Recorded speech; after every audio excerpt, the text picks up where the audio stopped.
Olá, meus amigos e minhas amigas do G7 Jurídico, um grande abraço a todos vocês, sejam todos muito bem-vindos ao nosso curso. Estamos aqui com a nossa semana de atualização 2022.1, primeiro semestre de 2022.1, trazendo todas as novidades do segundo semestre de 2021, né? E hoje nós vamos aqui na nossa aula de Direito Empresarial, nós vamos falar a respeito da Sociedade Anônima do Futebol, a SAF, tão famosa SAF. Nós já estamos acompanhando aí que no final de 2021, vários clubes de futebol, Chapecoense, Botafogo, Cuiabá, o Cruzeiro, já se mobilizaram para se tornar Sociedade Anônima de Futebol e outros clubes que também já estão correndo atrás para se tornar uma Sociedade Anônima de Futebol. Então, vamos tratar dos pontos que são relevantes para aqueles que vão prestar concurso público, para aqueles que vão atuar na esfera jurídica, né, com a Sociedade Anônima do Futebol. Então, vamos trazer aqui vários apontamentos importantes a respeito da Lei 14.193 de 2021. Eu vou colocar aqui para vocês, pode colocar na tela, vou colocar para vocês aqui os meus contatos nas redes sociais, o Instagram, @AlexandreGianluca, com 2 L's, né? Vai ser um prazer ter contato com você lá no Instagram. Professor Gianluca também no Facebook. E no Twitter, @AleGianluca. E constantemente, em especial no Instagram, estou sempre postando informações a respeito do direito empresarial, a respeito da Sociedade Anônima de Futebol, a respeito de vários temas relacionados ao mundo, ao universo do direito empresarial, tá bom? Bom, então vamos lá para SAF, para a Sociedade Anônima do Futebol. O que é uma SAF, pessoal? O próprio artigo 1º traz a definição do que vem a ser a SAF. A SAF é uma sociedade anônima do futebol. Então é uma sociedade constituída na forma de sociedade anônima. Então ela não pode ser uma limitada, por exemplo, como é o Red Bull. O Red Bull é uma sociedade limitada, o Red Bull Bragantino é uma sociedade limitada. Não, ela tem que ser uma sociedade constituída na forma de sociedade anônima. E qual é a lei de regência? É a Lei 14.193 e também a Lei 6.404 de 76, que é a lei que trata das sociedades por ações. Bom, mas essa Sociedade Anônima do Futebol, o que ela tem como objeto principal, como atividade principal? Joga na tela, Charles. É a prática de futebol feminino e masculino em competição profissional. Então, a Sociedade Anônima de Futebol é uma sociedade anônima, constituída na forma de sociedade anônima, que tem como sua atividade principal o futebol, na modalidade masculina, na modalidade feminina e sempre objetivando a competição profissional. Então, essa é a definição de SAF, de Sociedade Anônima de Futebol. Gianluca, como é que pode ser constituída uma SAF? E aqui um assunto importante, é um assunto que pode cair em prova, a gente tem que ficar bem atento com o artigo 2º. Diz assim: a Sociedade Anônima do Futebol, ela pode ser constituída de 3 formas. Primeira delas, pela transformação do clube ou pessoa jurídica original em sociedade anônima do futebol.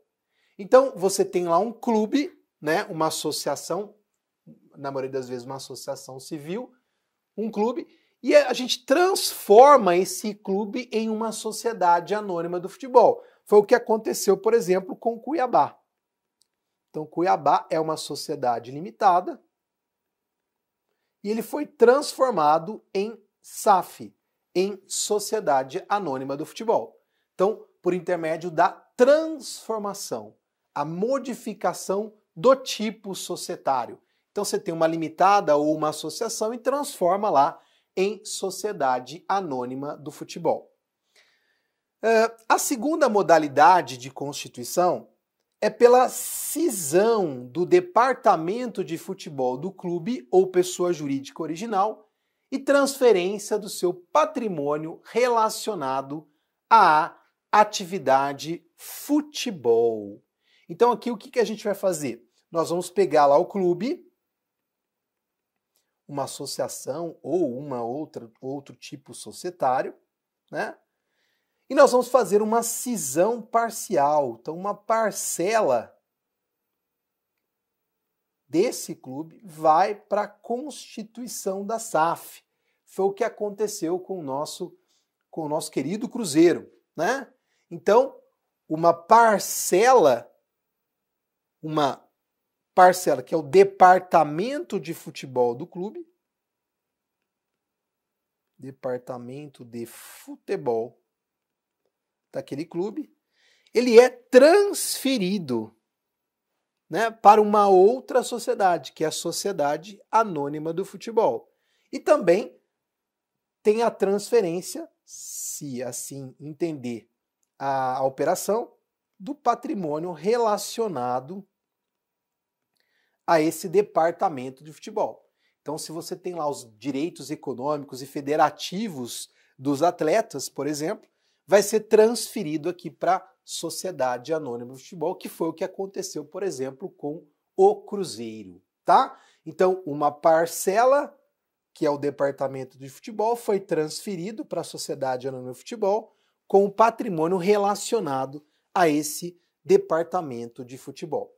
Ou então, uma terceira modalidade de constituição é pela iniciativa de pessoa natural ou jurídica ou de fundo de investimento. Então, um fundo de investimento, ou pessoas físicas, ou pessoas jurídicas que resolvem, então, diretamente constituir uma sociedade anônima de futebol. Então, essas são as três formas que podemos constituir uma SAF. Ou por intermédio da transformação, ou por intermédio da cisão, ou por intermédio da constituição originária, né? Que é a constituição de uma sociedade anônima de futebol por pessoas físicas, jurídicas ou fundos de investimento. Bom, vamos avançar aqui. Qual o objeto social da sociedade anônima do futebol, hein? O artigo 1º, lá no seu parágrafo 2º, diz que o objeto social da sociedade anônima do futebol poderá compreender as seguintes atividades. Então, primeiro, lógico, né, o fomento e o desenvolvimento de atividades relacionadas com a prática do futebol. Mas olha o detalhe importante. Obrigatoriamente, nas suas modalidades feminina e masculina. Então não tem como hoje uma sociedade anônima do futebol desenvolver atividades só de futebol masculino, né? Vai ter que obrigatoriamente desenvolver atividade na modalidade masculino e feminino também, ok?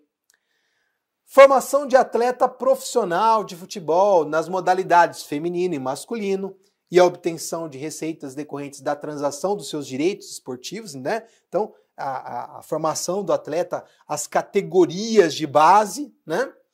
A exploração sob qualquer forma dos direitos de propriedade intelectual de sua titularidade ou dos quais seja cessionária, incluídos os cedidos pelo clube ou pessoa jurídica original que a constitui.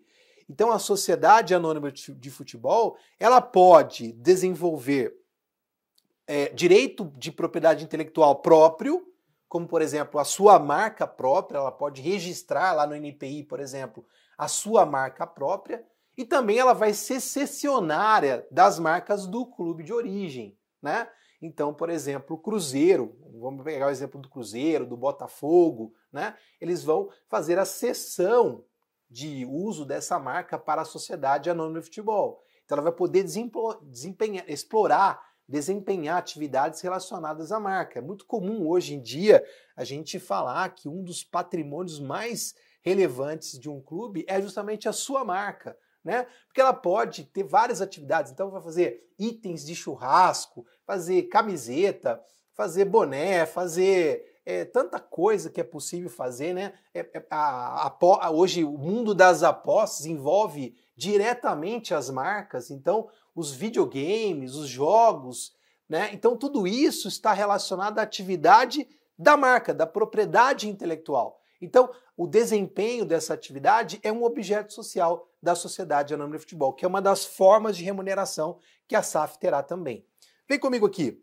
A exploração de direitos de propriedade intelectual de terceiros relacionados ao futebol. Então é muito comum também você encontrar, né, pessoas que desenvolvem, seja pessoas naturais ou jurídicas, que desenvolvem direitos intelectuais relacionados a um determinado clube. Então ele cria lá um mascote diferente, uma forma de chopeira, de churrasco, ou ele cria lá um slogan diferente, e ele quer explorar isso e faz parcerias com a Sociedade Anônima de Futebol, e com essa lei é possível essa exploração, está lá no inciso 4.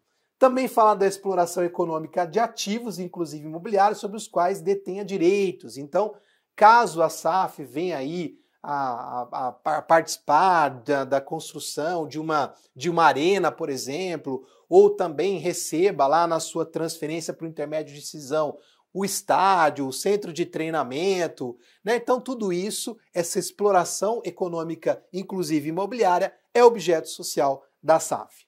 Também está lá relacionado aos espetáculos esportivos, sociais e culturais, né? Então, é naqueles casos em que tem as arenas para fazer festas, eventos, shows. Então, essa exploração é objeto social da SAF também.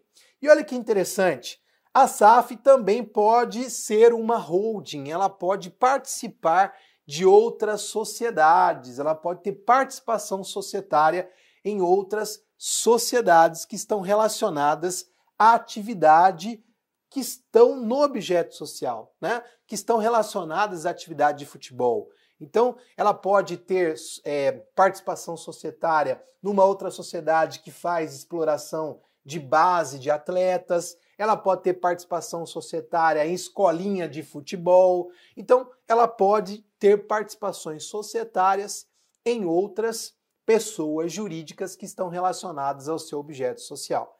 Então, esse é o objeto social que pode estar inserido numa sociedade anônima de futebol. Agora eu quero fazer alguns apontamentos que entendo que são relevantes com relação à SAF. Um deles é com relação à chamada sucessão contratual. A lei diz que a Sociedade Anônima de Futebol, ela sucede obrigatoriamente o clube ou a pessoa jurídica original nas relações com as entidades de administração, bem como nas relações contratuais de qualquer natureza com atletas profissionais do futebol. Então, todos os contratos relacionados aos atletas de futebol serão transferidos para a Sociedade Anônima de Futebol. É a Sociedade Anônima de Futebol que vai ter as relações com as entidades de administração, CBF, Federação Esportiva, Federação Estadual, Federação Paulista, Federação Mineira, Federação Carioca, e aí vai, né? Então é ela que vai ter relação jurídica com essas entidades da administração. Agora, uma pergunta interessante é a seguinte: quem que vai disputar os campeonatos? É o clube, vamos imaginar, na hipótese de cisão, na hipótese de transformação, fica claro, né? No caso do Cuiabá, era uma limitada, foi transferido em SAF. Então é a SAF que vai disputar o campeonato. Mas no caso do Cruzeiro, que tem lá o clube e a sociedade anônima, a SAF Cruzeiro. E aí, quem que vai disputar o campeonato? E a lei deixa bem claro isso, pode colocar na tela. Olha lá, a Sociedade Anônima do Futebol terá o direito de participar de campeonatos, copas ou torneios em substituição ao clube ou pessoa jurídica original, né? E a lei também diz o seguinte, que o clube ou pessoa jurídica original não poderá participar direta ou indiretamente de competições profissionais de futebol, sendo a participação prerrogativa da SAF, por ele constituída. Então, se o clube constituiu a SAF, é a SAF que vai ter o direito, em substituição, para participar das copas, participar dos campeonatos, participar dos torneios. Bom, avançando, meus amigos, uma coisa muito importante e que a gente tem que ficar muito atento, porque é um detalhe de extrema relevância, especial para quem vai prestar concurso público, para quem está atuando na prática, que é o seguinte, olha, bom, o clube constituiu uma SAF, uma parcela do seu patrimônio foi transferida para a Sociedade Anônima de Futebol. Só que o clube, ele possui dívidas, Gianluca. Ele tem lá os seus credores. E a pergunta é, para ele transferir essa parcela do seu patrimônio para a SAF, ele precisa da autorização dos credores? E aí? Essa é a pergunta. Vamos para a resposta? Vem na tela. Olha o que diz o artigo 2º, parágrafo 2º, inciso 2. Diz assim, que a transferência... artigo 2º, parágrafo 2º, inciso 4. Diz assim, a transferência dos direitos e do patrimônio para a Sociedade Anônima do Futebol independe de autorização ou consentimento de credores ou partes interessadas. Olha isso aqui, hein, pessoal. Então, se o Cruzeiro vai transferir, ou se o Botafogo vai transferir o seu patrimônio para a SAF, ele não precisa de autorização dos credores para fazer essa operação. Tudo bem? Tranquilo? Avançando. Olha que interessante. Na criação da Sociedade Anônima de Futebol, a lei estabelece a criação obrigatória de uma classe de ações. Que classe que é essa? Vem comigo aqui. Ações ordinárias de classe A. As ações ordinárias, de acordo com o artigo 110 da Lei de Sociedades por Ações, são aquelas ações que sempre terão direito de voto. E as ações de classe A, elas são de emissão obrigatória. São de emissão obrigatória. E quem que vai ser o titular dessas ações ordinárias de classe A? Olha o que diz a lei. A Sociedade Anônima do Futebol emitirá obrigatoriamente ações ordinárias da classe A para subscrição exclusivamente pelo clube ou pessoa original que a constituiu. Então, vamos pegar o exemplo do Cruzeiro mais uma vez. Tem aqui a emissão, salvo engano, de 22 milhões de ações ordinárias de classe A, que são de propriedade do Cruzeiro Esporte Clube. Então, essa que é a ideia, pessoal. Tudo bem? E qual a finalidade dessas ações de classe A? Qual que é a finalidade disso? A finalidade é extremamente importante. Por quê? Vem comigo. A lei diz o seguinte, que se o clube ele tem 10% ou mais, 10% ou mais dessas ações de classe A, olha o que ele pode fazer, vem comigo aqui. Parágrafo 3º. Enquanto as ações ordinárias da classe A corresponderem a pelo menos 10% do capital social votante ou do capital social total, o voto afirmativo do clube, que é o seu titular, no âmbito da Assembleia Geral, será condição necessária para a SAF deliberar sobre alienação, oneração, cessão, conferência, doação, disposição de qualquer bem imobiliário ou direito de propriedade intelectual conferido pelo clube ou pessoa jurídica original para a formação do seu capital social. Então vamos imaginar, mantém na tela, que houve uma transferência de patrimônio, o CT foi transferido para a SAF. E aí a SAF recebe uma proposta para fazer um grande centro esportivo ali e pretende vender aquele imóvel. Ela só vai conseguir vender se tiver o voto autorizador do clube que transferiu o patrimônio para a SAF, que é o titular de 10% ou mais das ações de classe A. As ações que estão ali, reservando esse direito para o clube que constituiu a SAF. Vem comigo aqui. Vamos imaginar que o clube resolva fazer uma fusão com uma outra SAF, por exemplo. Né? Vamos trabalhar com a hipótese, então, que o Bragantino, vamos imaginar, trabalhando hipoteticamente, que o Bragantino tenha se transformado em SAF e só então, depois disso, que ele resolva fazer uma fusão com o Red Bull, por exemplo, que também seria uma outra SAF. Um exemplo hipotético. Só poderia fazer isso se tivesse o quê? A autorização do clube com esse capital aí, com essas ações de classe A. A mesma coisa se a gente quiser encerrar a sociedade, né? Vamos colocar fim, vamos extinguir a sociedade. Não. Se não tiver o voto afirmativo, né? Se não tiver esse voto afirmativo, então isso também não será possível. Agora, olha que interessante. Aqui a gente está falando de percentuais, de 10% ou mais. Agora, vamos imaginar que não tenha nem esse percentual, né? Nessas operações, a lei exige esse percentual. Mas tem outras operações que a lei exige, e a lei sequer fala de percentual, fala, olha, é um direito, independentemente de percentual, é um direito que o titular da ação de classe A sempre terá. Que são aqueles direitos relacionados à história do clube.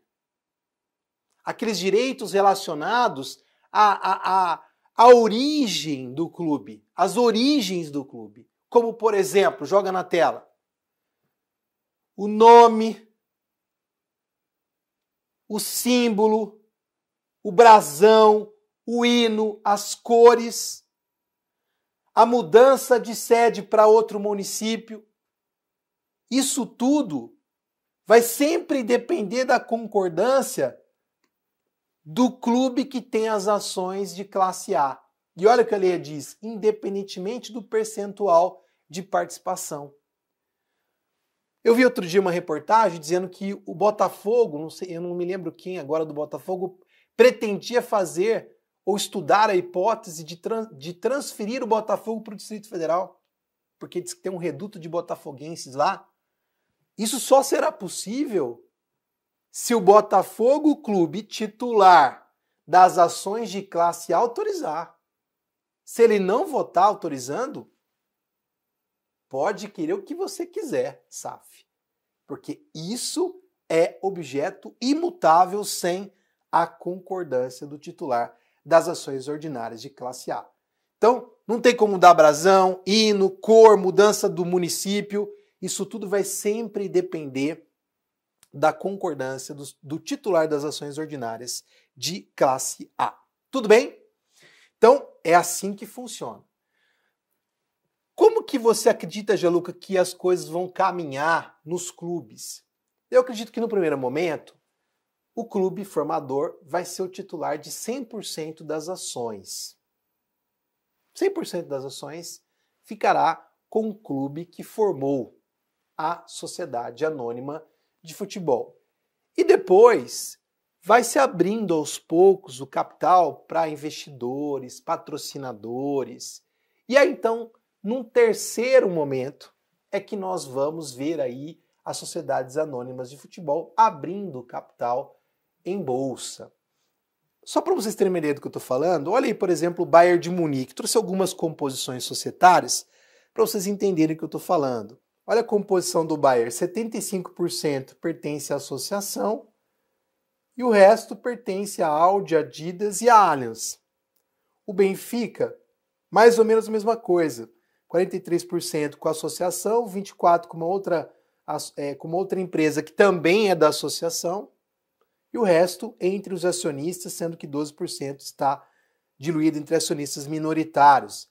A Juventus, olha aí, mesma coisa, 64% com a família Agnelli, e depois 11% com outra empresa e 25% que está na bolsa.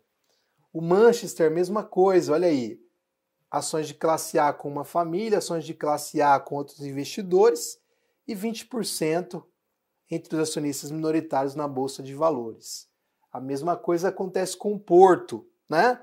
76% com a associação, depois entre outros acionistas e outros acionistas minoritários.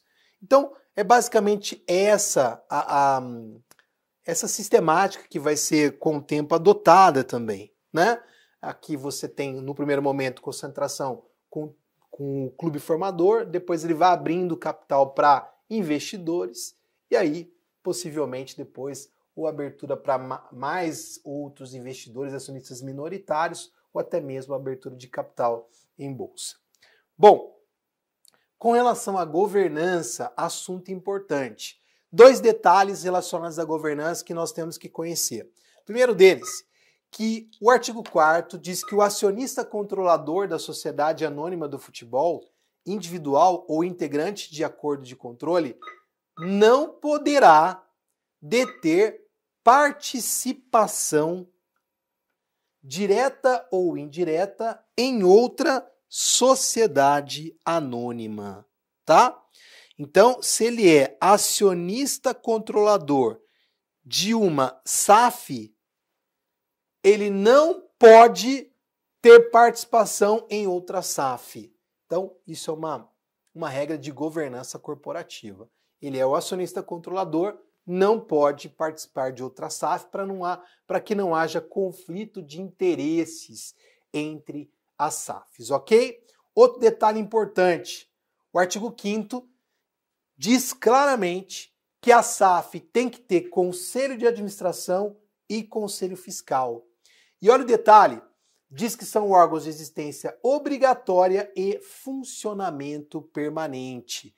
E aqui, 2 detalhes que a gente tem que tomar cuidado. O primeiro deles, que o conselho de administração, ele, a princípio, não é obrigatório na sociedade anônima, né? Vem comigo aqui. Quando que o conselho de administração é obrigatório? Ele é obrigatório quando se tratar de sociedade de economia mista, sociedade de economia mista, sociedade de capital autorizado e quando se tratar de companhia aberta. Portanto, na companhia fechada não é obrigatório o conselho de administração, mas na sociedade anônima de futebol, mesmo sendo ela uma companhia fechada no primeiro momento, ela tem que ter conselho de administração, tá? Então essa é a primeira informação. Segunda informação, de acordo com o artigo 161 da Lei de Sociedades por Ações, o Conselho Fiscal é órgão de existência obrigatória, mas de funcionamento facultativo. Por quê? Porque o próprio artigo 161 diz que a sociedade anônima ela tem que ter um conselho fiscal, porém, esse conselho pode estar, entre aspas, desativado e a qualquer tempo ser ativado a pedido dos acionistas. Aqui não. Na sociedade anônima de futebol, ele tem que existir e a sua existência, o seu funcionamento tem que ser permanente. Então, ele tem que existir com funcionamento permanente. Então, é uma exceção também à regra do artigo 161. Então, nem preciso dizer que isso é uma novidade super importante para quem está na prática e para quem vai prestar concurso público, ok? Avançando. Das obrigações da sociedade anônima do futebol. Olha isso aqui, meus amigos.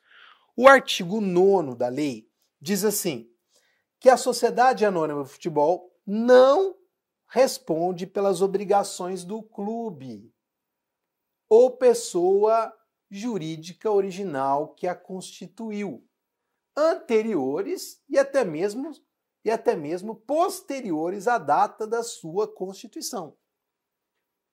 Então, a princípio, a SAF não responde por obrigações do clube, tá? Mas olha aqui, exceto quanto às atividades específicas do seu objeto social. Então, o departamento de futebol, que é objeto social da SAF, aí, nesse caso, vai ter sucessão, né? Ela vai herdar as dívidas aí do clube, da pessoa jurídica original, serão transferidas também para a SAF, né? Por isso que o parágrafo único diz, olha, com relação à dívida trabalhista, integram o rol dos credores mencionados no caput desse artigo os atletas, membros da comissão técnica e funcionários, cuja atividade principal seja vinculada diretamente ao departamento de futebol. Então, por exemplo, se o clube tem uma dívida lá com os associados, porque deveria ter feito uma festa de carnaval, não fez essa festa, e aí deveria indenizar os ingressos, essa dívida aí não tem nada a ver. Se o patrimônio não foi transferido para a SAF, não tem nada a ver com a SAF, é uma dívida do clube, né? Porque não está relacionado ao objeto social. Agora, aquilo que está relacionado à atividade, à prática esportiva, ao departamento de futebol, aí isso tudo vai ser transferido para a SAF. Tudo bem? Agora, é interessante porque a gente tem a seguinte dúvida, né? Ah, então tá. Se discutiu aí, por exemplo, o caso do Fábio, né? Do goleiro Fábio. E aí, como fica essa questão? Porque a dívida não vai ser transferida para a SAF, por se tratar de uma dívida relacionada ao departamento de futebol? Vai.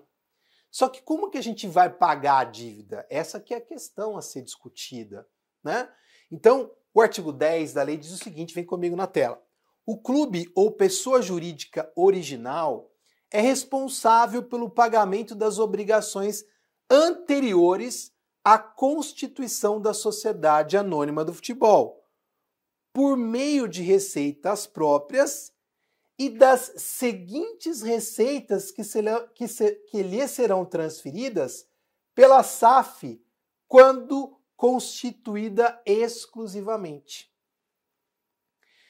Olha lá, por destinação de 20% das receitas correntes mensais auferidas pela SAF, conforme plano aprovado pelos credores nos termos do inciso 1 do caput do artigo 13.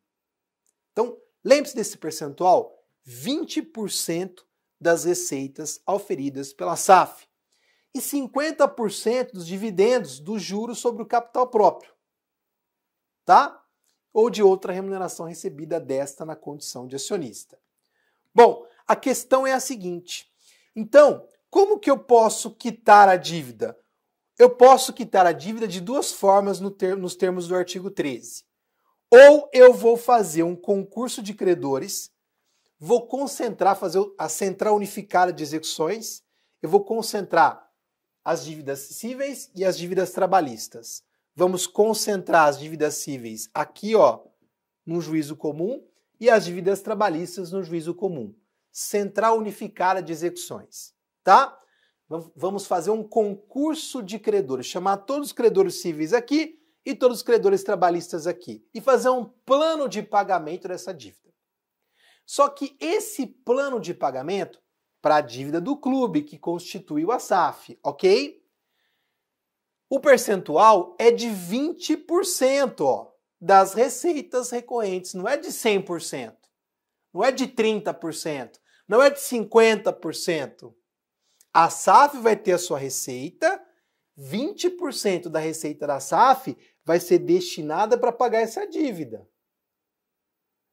Aí as dívidas que a SAF for adquirindo ao longo do tempo é uma outra história. As dívidas existentes do clube formador vão ser pagas assim, dessa forma. Se decidir o clube fazer o concurso de credores. Porque o clube também pode optar por uma recuperação judicial ou uma recuperação extrajudicial. Então a lei permite hoje que o clube possa fazer uma recuperação judicial ou uma recuperação extrajudicial, como fez o Figueirense, por exemplo. O Figueirense fez um plano de recuperação extrajudicial e buscou pagar os credores trabalhistas num prazo de 10 anos.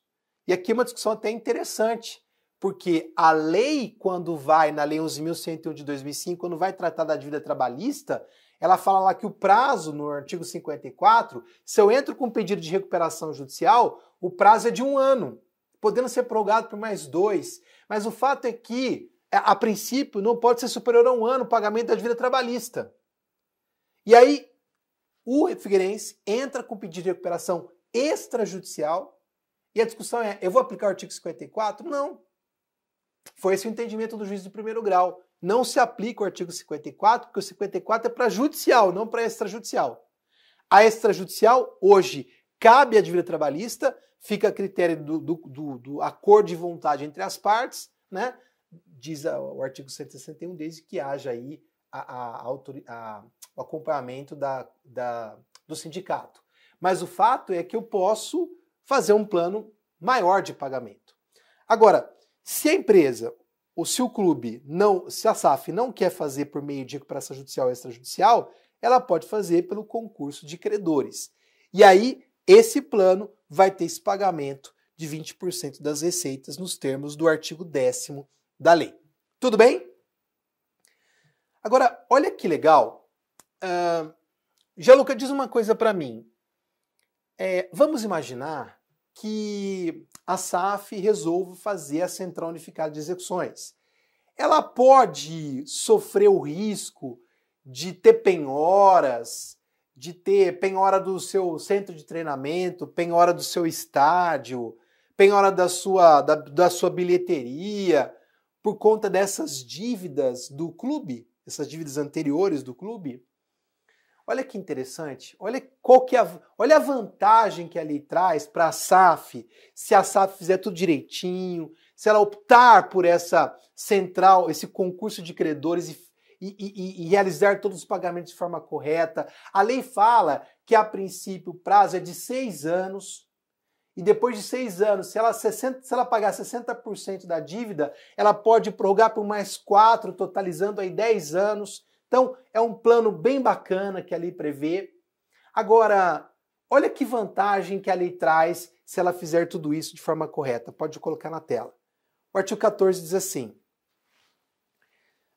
o clube ou pessoa jurídica original que optar pela alternativa do inciso 1, artigo 13, submeter-se-á ao concurso de credores por meio do regime centralizado de execuções, que consistirá em concentrar no juízo centralizador as execuções, as suas receitas e os valores arrecadados na forma do artigo 10, bem como a distribuição desses valores aos credores em concurso e de forma ordenada.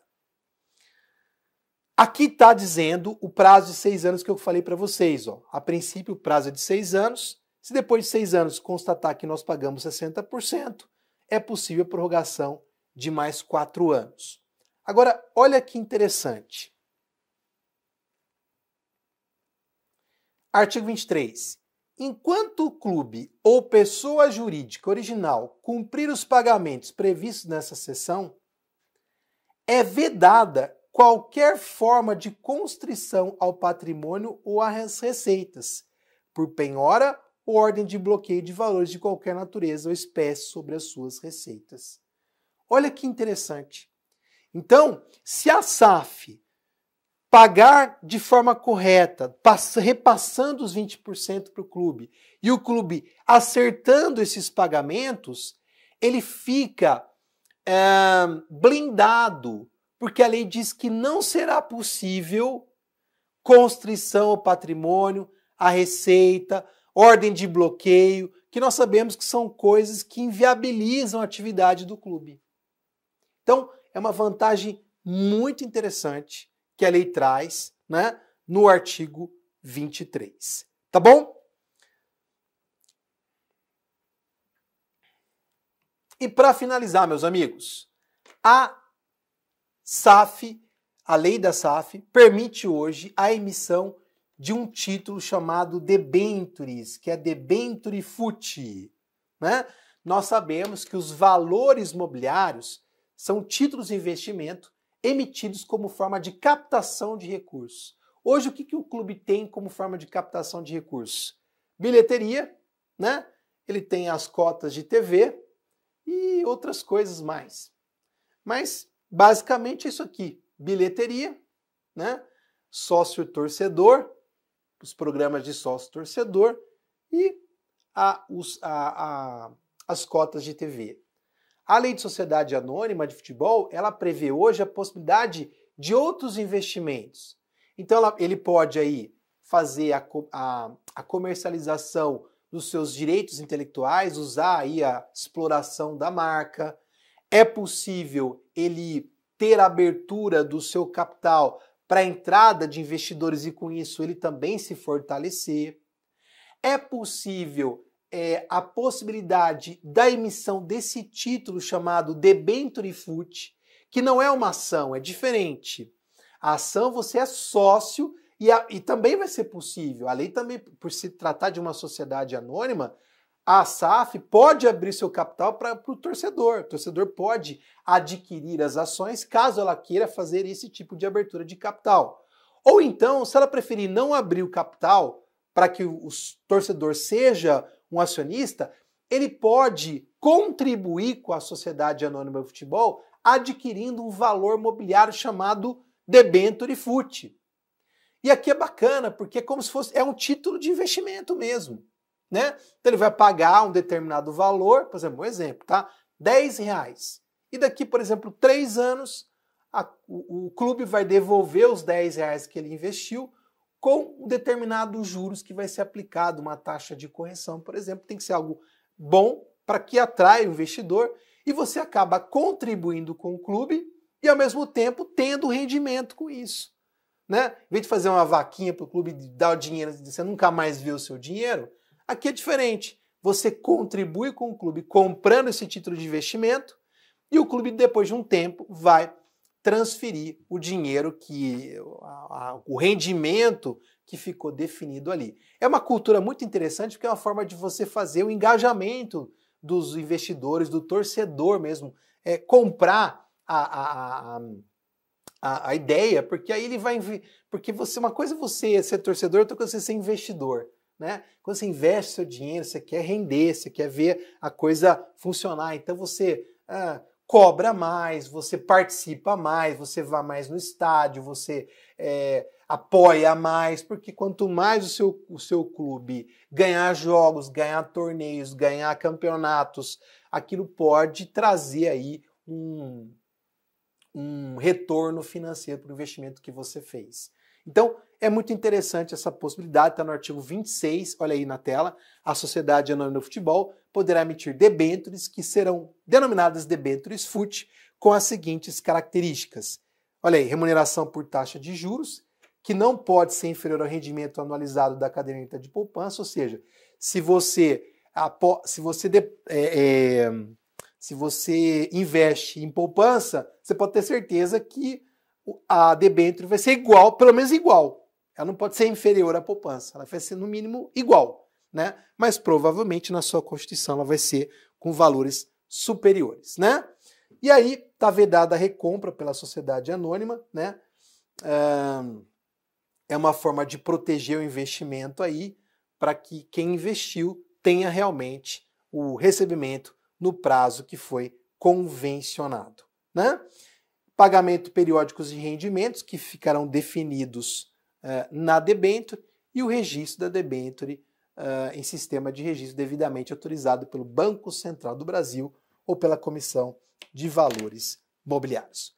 Bom, então são esses apontamentos que eu entendo que são relevantes, importantes a respeito da Sociedade Anônima de Futebol. Agradeço a sua atenção, me coloco à sua disposição, aqui estão os meus contatos nas redes sociais. Grande abraço, sejam todos bem-vindos ao G7 Jurídico, bem-vindos ao G7 Jurídico. Vai ser um prazer conversar com vocês no nosso curso, nas nossas aulas. Um grande abraço e até outra oportunidade. Tchau, tchau.